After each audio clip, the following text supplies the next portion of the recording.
Bismillahirrahmanirrahim. Assalamualaikum warahmatullahi wabarakatuh. Waalaikumsalam. Alhamdulillah kita ketemu lagi di Podcast Parenting Fitrah. Masya Allah. Alhamdulillah bersama saya Ibu Rika Sinta Komara dan Bunda Evi. Ya Bunda Evi. Alhamdulillah kita diberi waktu kesempatan lagi Bun. Di tahun 2025 ada pepatah. Bukan pepatah ya, kata hikmah ini. Sebetulnya tahun ke tahun itu usia kita kan berkurang. Betul. Jadi alangkah baiknya kalau sebaik-baiknya resolusi di tahun baru adalah bagaimana kita mengajamkan diri untuk lebih taat kepada Allah. Betul itu ya Bun? Mempersiapkan kepulangan kita. Masya Allah. Nah, seperti yang sudah kita bahas sebelum-sebelumnya, bahwa Allah menciptakan setiap anak dalam keadaan fitrah. Orang tua dan lingkungannya lah yang membentuk kefitrahannya itu menjadi sempurna atau tidak sempurna atau menyimpang, begitu ya. Tentu saja kita sebagai orang tua, sebagai guru, sebagai anggota masyarakat yang berada di sebuah lingkungan masyarakat tertentu punya kewajiban untuk menjaga kefitrahan setiap anak. Di episode yang lalu juga kita membahas tentang sedikit spill begitu ya Bun, tentang 8 fitrah yang akan kita bahas selanjutnya. Fitrah-fitrah itu terdiri dari fitrah 1, fitrah keimanan. Nanti tolong bantu kalau saya lupa Bunda. Siap. Fitrah keimanan, episode yang lalu dibahas, walaupun belum mendalam, tapi membuat kita menjadi lebih merenung ya, bahwa ternyata fitrah keimanan itu menjadi pondasi awal dalam mengembangkan fitrah-fitrah yang lain. 2 fitrah individualitas, fitrah sosialitas. Individualitas, sosialitas,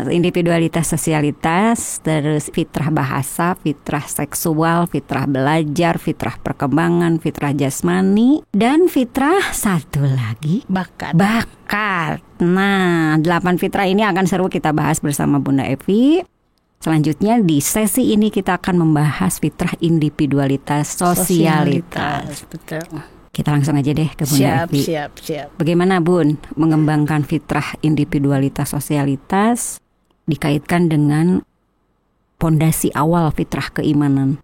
Baik Bu Rika, karena kita memberikan ruang dan waktu kepada anak untuk berkembang, dan sekarang episodenya atau fasenya sedang di SMP kalau kata ya.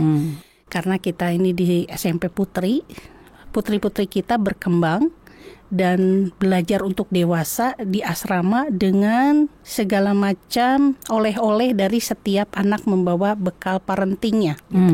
Anak hasil didikan dari rumah masuk ke dalam asrama, disitulah mulai terjadi pembelajaran bagi mereka, sosialitas ya. Bagaimana sesama individu masuk ke dalam sosial. Satu kamar berapa orang ya di SMP Putri ini? Tergantung kapasitasnya. Iya. Ada yang 4 orang ada. Ada 8 orang ada. 12 orang juga ada. 12 orang. Karena ada rasio dari ruangan ya, betul. Luar biasa.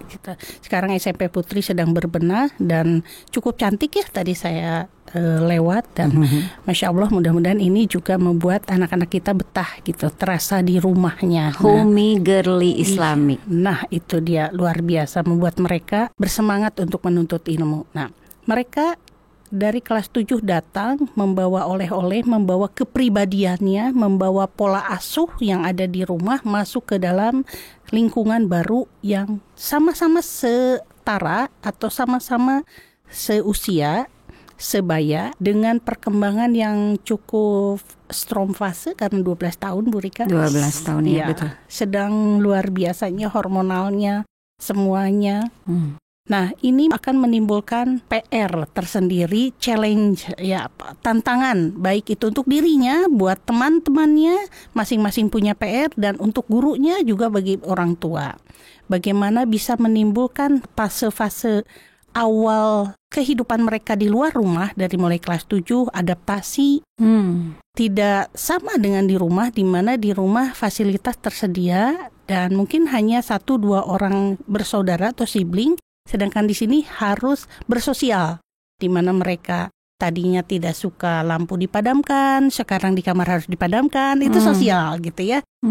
Di mana mereka harus punya etos belajar yang sama gitu ya.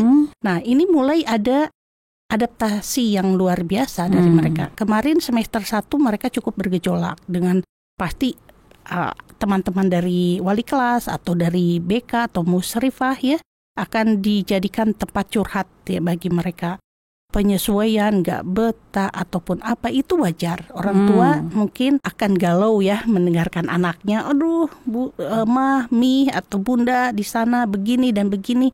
Makan harus ngambil sendiri, laundry harus ngurus sendiri, itu individualitas ya gitu ya. Semuanya mandiri. Sementara di rumah mungkin keadaannya tidak sama. Kemudian semester 2 kita berharap ini jauh lebih baik gitu ya. Mereka tidak hanya dituntut untuk menjadi pribadi yang mandiri, tapi pribadi yang sudah dibekali bagaimana mereka menjalankan individualnya sebagai seorang muslimah gitu ya. Betul. Dimulai dengan keputrian, bagaimana mereka mempersiapkan karena ada yang belum haid juga ya gitu ya.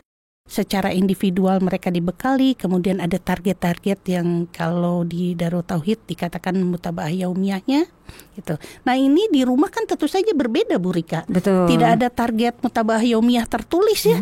Harus murojaah berapa halaman, setor, tasmi berapa dan lain sebagainya. Harus menghafalkan ini dan itu yang ketentuannya sudah ada di dalam mutaba'ah yaumiyah, dan ini adaptasi lagi.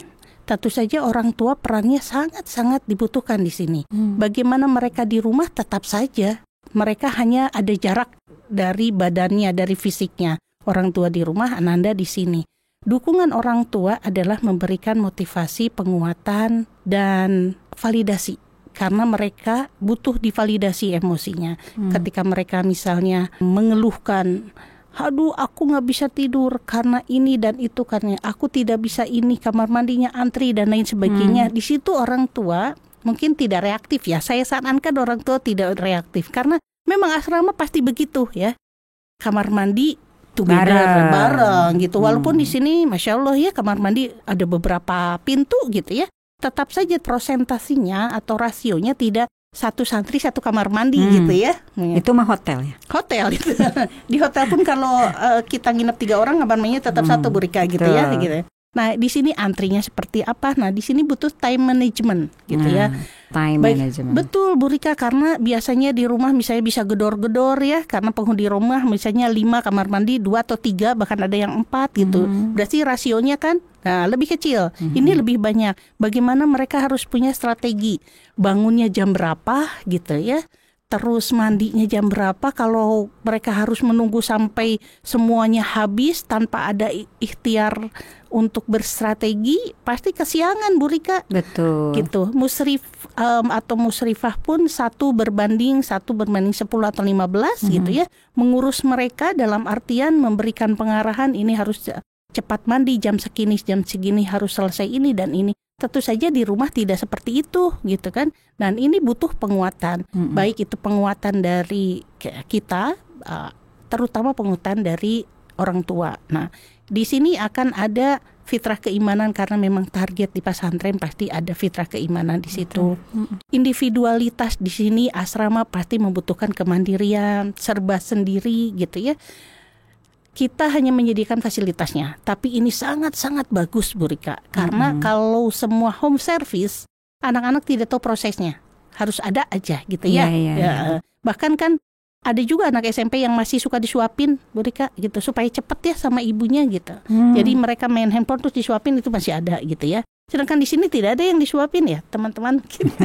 Anak SMP harus sudah bergerak sendiri, dan sosialitasnya adalah bagaimana mereka menyesuaikan secara individu masuk ke dalam lingkungan berjamaah gitu ya, berkumpul, berkelompok sekamar gitu ya. Ada teman sekamar, ada sehalakoh gitu. Nah, di sini butuh betul-betul ego mereka itu harus ada empati dan simpati. Mereka belajar Bu Rika gitu ya. Mereka tetap punya kesadaran kalau ini adalah kerja sama. Karena di SMP Putih itu ada penilaian kamar ya kalau nggak salah Bu Rika ya? Ada ya. Jadi kalau yang satu jorok kamarnya mungkin tidak akan menang-menang ya penilaiannya. Bagaimana mereka harus kompak menyelamatkan gitu ya. Kamarnya akan harus tetap BR3T gitu ya. Ini bukan kerja individual, ini kerja bersama. Nah, ini pasti berbeda dari rumah. Nah, ini adalah pendidikan yang sangat bagus, Bu Rika. Sangat bagus bagi mereka. Bagaimana mereka harus respect satu sama lain. Nah, tidak bisa bekerja sendiri, tidak bisa membawa dirinya sendiri gitu. Bagaimana mereka tetap utuh sebagai jati dirinya, sebagai seorang fulanah atau siapapun itu orangnya, sebagai seorang santri, sebagai seorang muslimah, namun punya respek yang tinggi terhadap sosial. Nah, ini wujud masyarakat kecil, Bu Rika. Miniatur masyarakat kecil, betul, ya kalau di pesantren itu ya. Betul. Artinya Bunda dari apa yang tadi disampaikan bahwa pesantren adalah salah satu wadah untuk mengembangkan fitrah individualitas dan sosialitas. Sangat. Ya betul. Nah, terkait dengan hal ini, motif orang tua memasukkan anak ke pesantren itu memang faktanya berbeda. Tapi semuanya wajar-wajar saja, gitu ya. Nah, ini bagaimana nanti kita mensinkronkan antara motif awal orang tua memasukkan ke pesantren dengan diprosesnya ketika anak sudah masuk gitu ya. Yang tadi bahasanya orang tua baiknya tidak reaktif. Oh ya itu betul. Karena anak butuh ruang, hanya butuh ruang untuk didengarkan. Biasanya begitu ya. Artinya ketika Bunda memilihkan, ayah Bunda memilih sekolah pesantren, itu konsekuensinya insya Allah akan positif ketika bisa bekerja sama dengan pesantren atau sekolah ya Bun.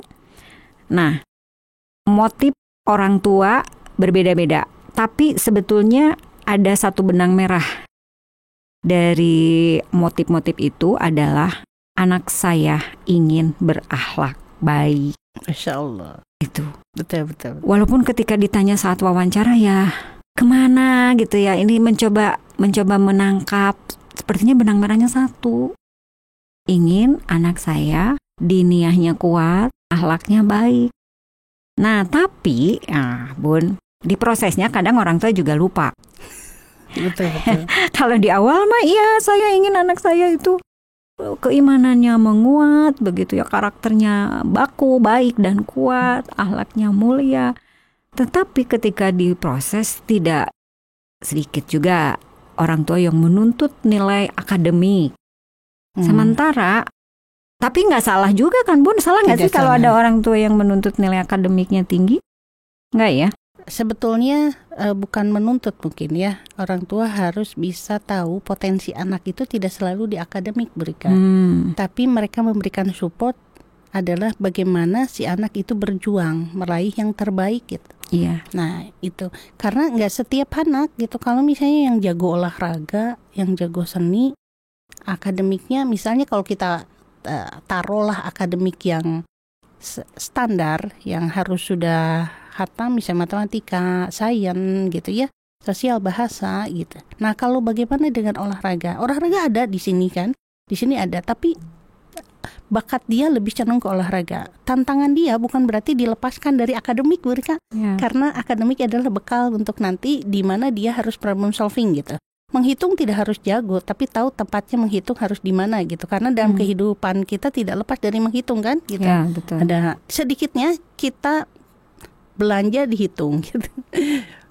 Zakat dihitung gitu ya. Dan semua fasilitas di dalam kehidupan ada hitungan. Mereka harus bisa, tapi bukan berarti harus mahir. Kalau harus mahir, rasanya kalau harus itu disematkan kepada yang jago dari matematika logika itu tidak jadi masalah ya. Target mereka disesuaikan dengan potensi. Atau kita kenal tadi sangkut pautnya dengan fitrah bakat Bu Rika. Tuh kan jadi berkembang ya kita ya gitu. Ke fitrah bakat. Iya, fitrah bakat. Terus gaya belajar juga mereka harus tahu kan. Dari diri sendiri orang tua harus tahu kalau anaknya mempunyai gaya belajar yang berbeda dari setiap individu. Bakat juga berbeda, tapi bukan berarti dilepaskan gitu ya. Kalau yang bakat non akademik hanya difokuskan kepada non akademik, akademinya tidak, tapi kita bisa berdamai Bu Rika. Karena mereka harus ada challenge kan, harus ada tantangan. Ini tantangan, tapi kebanyakan anak-anak bisa stres ketika tantangan itu ditekan. Ada ekspektasi di luar kemampuan mereka gitu ya. Betul. Jadi tidak divalidasi gitu. Nah, kamu memang punya tantangan di matematika misalnya ya. Berusaha saja yang terbaik gitu. Setiap sekolah punya KKM, bukan hanya di pesantren, di sekolah reguler juga ada pesantren. Dan kalau memang harus di remedial itu bukan menakutkan gitu. Tinggal di remedial Tinggal aja. di remedial saja. Sesantai itu sebenarnya. Iya, yang betul. bikin stres itu adalah tekanan. Ekspektasi orang di eksternal, di luar dirinya gitu. Tapi kalau anak sudah diberitahu bahwa ini bisa didamaikan, mereka akan punya daya juang karena ternyata ini everything is okay gitu ya. Dan mereka diakui atau divalidasi bahwa mereka punya kelebihan. Jadi tidak fokus pada kekurangan. Kan biasanya kalau kita kekurangan itu yang difokuskan ya, dan lupa kelebihannya, lupa diapresiasi gitu. Kamu jagonya olahraga, nah kamu jagonya bahasa. Tantangan kita sama kalau misalnya ibunya sama dengan anaknya gitu ya. Seperti saya, tantangan saya adalah logik matematika teman-teman ya. Jadi teman-teman nggak boleh ngetes saya matematika gitu. Tapi alhamdulillah ada kalkulator gitu ya. Matematika standar yang harus kita penuhi dalam kehidupan, iya gitu ya. Tapi tidak saya bukan ahli dalam bidang itu, harus mengurusi kalkulus, trigonometri, ampun gitu ya. Tapi pasti anak pun ada yang menurunkan ya bakat-bakat kita gitu. Anak saya ada yang sama challenge-nya di bidang matematika dan punya kelebihan yang saya pikir wah ini bahasa kelebihannya gitu. Mari kamu adalah orang yang bisa mudah mempelajari bahasa. Kekurangan kita sama kalau itu sama ya.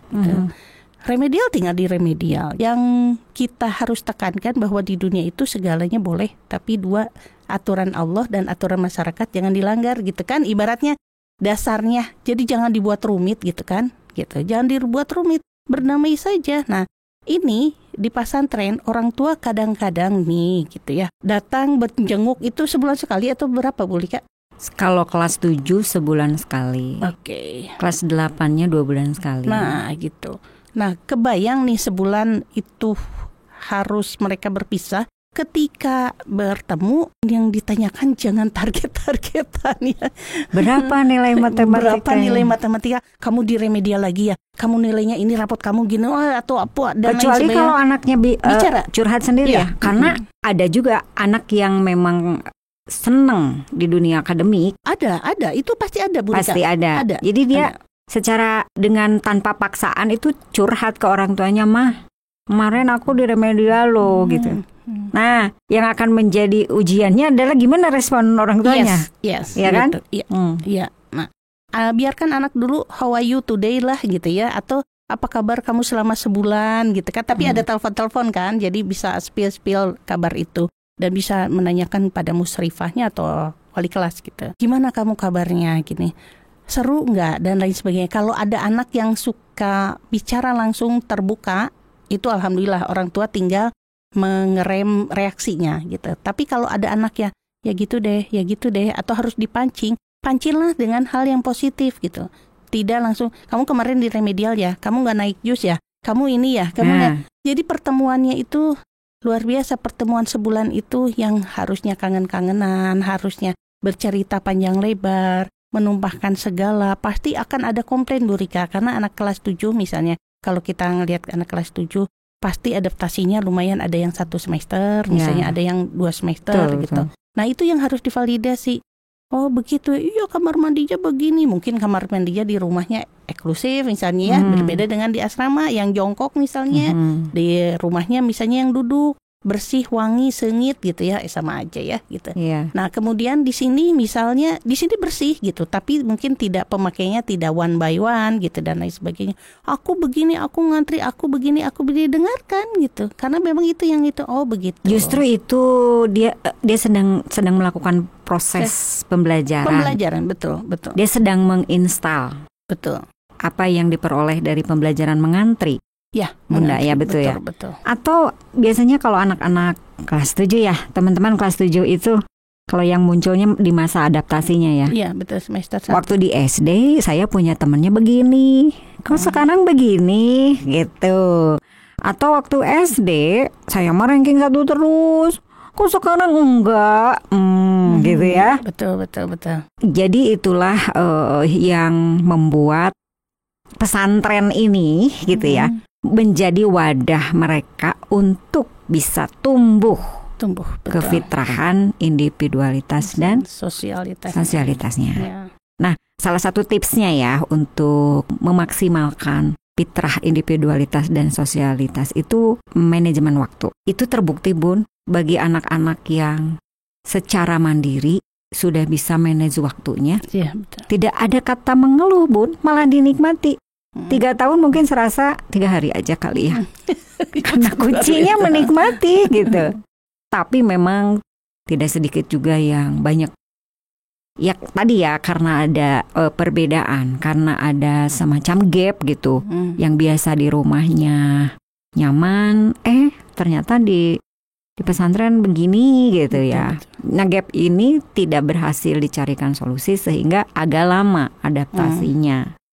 Nah untuk mengatasi yang adaptasinya tidak selancar yang lain itu bagaimana Bun? Karakteristik anak berbeda-beda. Ada pola asuh yang memandirikan anak, ada yang service home gitu ya. Anak yang terbiasa seperti diberikan peluit gitu. Jadi orang tua, "Prit, mandi, Prit," gitu ya.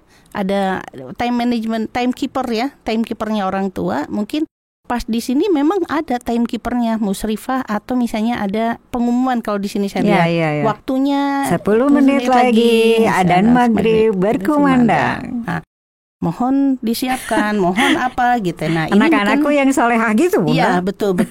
Itu timekeeper juga gitu, pengingat gitu. Bagi mereka yang misalnya adaptasinya bahwa ini agak lebih cepat gitu. Tapi yang misalnya orang tuanya baru bertemu pas pada isya gitu atau pada maghrib gitu. Sehingga sholatnya harus mandiri gitu dan lain sebagainya. Ini jadi kayak dicerewetin ya. Semua setiap 5 waktu sholat diingatkan gitu. Aduh terus lagi. Baru duduk jadi sholat lagi gitu, sholat lagi dan lain sebagainya, sehingga gapnya jadi agak lama, adaptasinya agak lama karena banyak direcokin dengan timekeeper tadi ya, pengingat waktunya mandi, waktunya ini gitu ya, seakan-akan kok baru saja duduk sudah harus ini. Nah, bagaimana caranya? Itu anak mungkin kita akan special treatment ya untuk anak kita. Tapi kita treatment klasikal dulu, anak kelas 7 itu harus diberikan bagaimana cara mengatur waktu, Bu Rika gitu ya. Nanti BK ataupun siapapun yang akan memberikan motivasi bagaimana time management waktu. Waktu yang sudah ditentukan jam segini sudah ada dari sekolah atau dari asrama. Tapi bagaimana kita bisa memberikan mereka memutuskan sendiri harus doing. Jadi anak yang sekarang itu harus pakai tantangan 4C ya, termasuk komunikasi, critical thinking ya. Nah itu critical thinkingnya itu yang mereka harus problem solver gitu. Jadi kalau misalnya kita terlampau mendesak semua anak itu adaptif gitu, itu kayaknya belum bisa ya, karena latar belakang berbeda-beda gitu. Betul. Jadi ada beberapa anak yang memang harus secara individual kita coach gitu. Kita coaching, ini time management segini, waktunya yang ditentukan sama, jumlah jamnya sama gitu, semua kebutuhan hampir sama gitu. Kenapa yang ini tidak bisa? Mungkin ada faktor yang gerakannya lambat atau misalnya dia lebih suka leye-leye dulu, santai dulu dan lain sebagainya. Kita tampung dulu di assessment awal lah ya, kalau saya katakan assessmentnya bukan hanya tulisan gitu, assessment tapi interview gitu. Kesulitannya apa sih gitu? Karena satu semester pasti sudah ada kila-kila dia akan punya delay enggak gitu, akan punya adaptasi yang lama atau enggak gitu. Nah biasanya dia akan adaptasi di semester 2 itu sudah bagus gitu. Tapi kalau ada perpanjangan langsung gercep gitu. Para guru BK, wali kelas mungkin ya, wali kelas, musrifah gitu. Karena bisa saja delaynya itu yang lebih lama itu di pengasuhan, Bu Rika. Ya, betul, karena betul. Sekolah mereka semua sekolah hampir sama ya. Datang, bel, pulang, pergi, istirahat gitu sama ya. Dari mulai SD juga sama. Yang non boarding kan sama semua. Nah di sekolah mungkin tidak terlalu menantang, tidak terlalu menantang, tapi kalau di asrama, nah itu karena pengasuhan, nah itu kita harus private ya, atau individual coaching. Individual coaching. Oleh Baik, BK. tipsnya ya individual coaching. Nah itu dari faktor internal pesantren ya atau sekolah ya Bun ya. Sekarang kalau dari sudut pandang orang tua, seperti apa yang harus dilakukan oleh orang tua dalam menyamakan ritme? Betul. Libur kemarin itu Bun, Yap. pasti berbeda. Dan biasanya orang tua itu, udah mah ketemunya juga jarang. Liburnya 1 semester sekali gitu ya. Jadi dalam waktu 10 hari ini bagaimana memanfaatkan liburan yang bermakna tanpa harus ada friksi-friksi gitu ya. Betul. Tapi sebetulnya masuk lagi ke pesantren seperti lagi dari awal. Iya, betul. Tipsnya untuk orang tua bagaimana Bun? Orang tua harus adaptif juga Bu Rika. Adaptif juga ya. Jadi sekarang anaknya pesantren, orang tua juga harus nyantren juga. Iya. Gitu. Karena kalau misalnya ritmenya sama, jadi kembali lagi ke awal lagi. Jadi tampak mereka itu diantarkan ke pesantren, jadi dihantarkan ke zona yang tidak nyaman. Karena zona nyamannya di rumah, tidak salah, tapi harus disamakan. Artinya gap antara pengasuhan di pesantren dengan di rumah itu harus mau tak mau ya. Kalau udah ada santri di rumah harus nyantren semua gitu. Kayak misalnya dibangunkan sholat subuh, ngebangunin yang biasanya nggak ngebangunin gitu ya. Harus berjamaah lah gitu. Kalau anak putri berarti ada ibunya gitu. Nah kalau misalnya ibunya punya berkarya di luar, ya, itu langsung di call gitu. Mau nggak mau gitu. Kak sudah sholat belum gitu ya. Tadi sholat berjamaah sama dede nggak gitu. Kalau ada adiknya atau ada mbaknya atau bibinya atau tantenya gitu, itu diawasi seperti jadi musrifah gitu. Pengganti. Iya, jadi ada peran musrifah juga di rumah gitu. Jadi jangan anak-anak itu pesantren lagi gitu. Kenapa? Karena di rumah di ayun ambing lagi gitu. Betul. Jadi sama harus ritmenya. Gapnya kalau gap nggak mau lebar, kita samain, akselerasi lah ya Bu Rika ya. Betul. Tentu iya. saja dengan kenyamanan ala rumah yang mereka nanti harus baiti janati juga, harus kangen juga ke rumah. Tapi ada spesial misalnya masakan mama dan memang nggak ada di boarding gitu ya. Boarding mah masakannya yang lain. Yang lain gitu ya. Bukan mama. Nah itu yang dikangenin nggak jadi masalah. Tapi kalau rutinitas pola, nah itu yang harus sama Bu Rika kurang lebih. Menyamakan ritme itu artinya nyantren juga orang nyantren tuanya. Iya betul. Dan nyantrennya di sini loh ya. Di podcast Parenting Fitrah. Masya Allah. Jadi ini alat juga ya Bu Rika, media juga. Media juga ya. Jadi ayah bunda sekalian, alhamdulillah menarik ya tadi obrolan kita Bun, obrolan santai gitu ya. Tentang bagaimana menumbuhkan fitrah agar berada pada fitrahnya. Agar tetap berada pada fitrahnya, tumbuh dan berkembang sesuai dengan fitrahnya. Banyak yang harus kita pelajari dan banyak juga yang harus kita dalami. Itu tadi hanya cerita secuil aja ya Bun ya. Betul. Tentunya kalau mau didalami, banyak kisah-kisah pesantren itu Bun. Luar biasa. Dan Masya Allah kalau di sini kami menanamkan ya ini semua harus jadi amal soleh. Amin. Tidak ada keluh kesah, tidak ada penderitaan.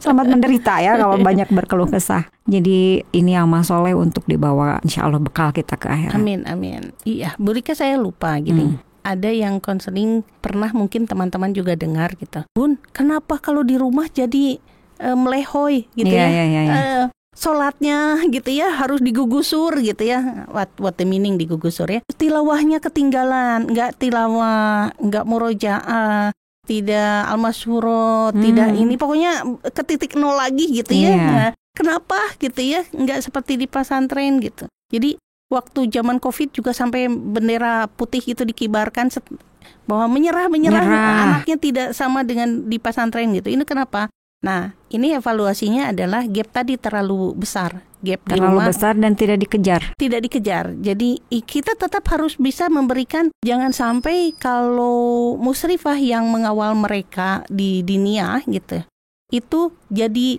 bebas musrifah di rumah, yang seharusnya memang dari awalnya harusnya orang tua yang bertindak sebagai itu gitu. Jadi pas masuk ke pesantren ada pengganti orang tua nungageing gitu yang memberikan timekeeper dan lain sebagainya, itu musrifah. Jadi kan adaptasinya nggak terlalu jomplang. Pulang lagi ke rumah, orang tua lagi ada lagi yang jadi musrifah gitu ya. Nah, kalau misalnya di sekolah musrifah sangat bak gitu ya, tap harus semua ke masjid, harus semua ini gitu ya. Nah, di rumah juga kurang lebih, tapi dengan sentuhan yang berbeda, lebih informal. Lebih informal, lebih kayak mungkin dengan gaya ibunya masing-masing gitu. Tapi tetap kurang lebih polanya dijaga, itu aja. Betul. Pola. Yang penting polanya ya kalau di pesantren tersistem. Ya, terstruktur. Betul terstruktur, tersistem, terkondisikan. Nah, semoga di rumah juga ayah bunda bisa. Yang penting polanya. Iya, betul, pola. Tidak usah ngikutin musrifah ya. Solehah, bangun solehah. Mungkin di rumah nggak bisa gitu. Ayo nak bangun gitu ya Bun ya. Iya, betul, itu mau perbedaan yang. Karena anak saya juga gitu. Umi kalau ngebangunin aku teh kayak musrifah, kenapa Umi? Emang musrifah gimana? Solehah, bangun. Masya Allah ya musrifah ya. Masya Allah. Ya alhamdulillah Bunda, ayah bunda, kita tiba di penghujung acara kita ya untuk episode ini. Banyak ilmu insya Allah yang bisa kita dapatkan. Insya Allah kita ketemu lagi di pertemuan yang akan datang yang akan membahas perkembangan fitrah yang lain dengan case-case yang berbeda. Dengan demikian, saya undur pamit bersama Bunda Evi. Kita ketemu lagi di Parenting Fitrah selanjutnya. Demikian, billahi taufiq wal hidayah. Assalamualaikum warahmatullahi wabarakatuh. Waalaikumsalam warahmatullahi wabarakatuh.